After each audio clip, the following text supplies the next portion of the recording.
Puitfassaadi värvimiseks on õlivärvid, on kaasaegsemad, moodsamad vesialuselised värvid, aga kas teadsite ka seda, et fassaadi kõlbab värvida ka muldvärviga? Mida endast kujutab muldvärv? Muldvärv kujutab endast värvi, mis on mõeldud puitfassaadide värvimiseks.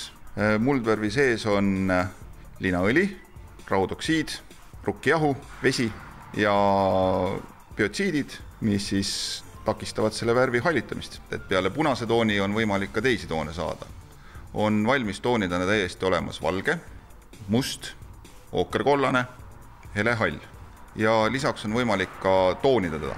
Erinevaid toone siis, mida on võimalik leida siis värvikaardist. Mis on vahe fassaadil, kui me värvime teda näiteks õlivärviga või värvime muldvärviga, olgu ta siis punane või kollane või valge?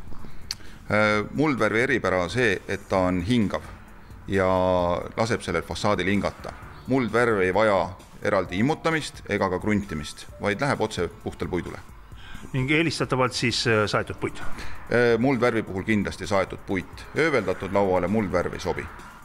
Muldvärv ei pragune, ta ei koordu, aja jooksul ta lihtsalt kulub pinnalt. Ja kui on aeg nii kaugel, et oleks vaja teda uuesti värvida, siis tuleb lahtine osa lihtsalt maha pühkida või maha harjata ja uus muldvärvikiht peale. Kus seda värvi osta saab? Valuvappen muldvärvi saab osta peaaegu kõigist suurematest ehitusmaterjalide kauplustest. Sama tootja riiulis on seal punamulla või muldvärvi kõrval on teine toode, tundub selline ooker olema. Millega tegemist? Tegemist on siis muldvärvi sarnase fassaadi värviga.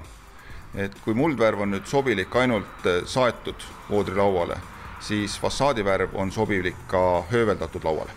Täpselt samamoodi nagu muldvärvigi on teda saadaval siis erinevates värvitoonides ja temaga värvimine on ka väga sarnane muldvärviga värvimisele.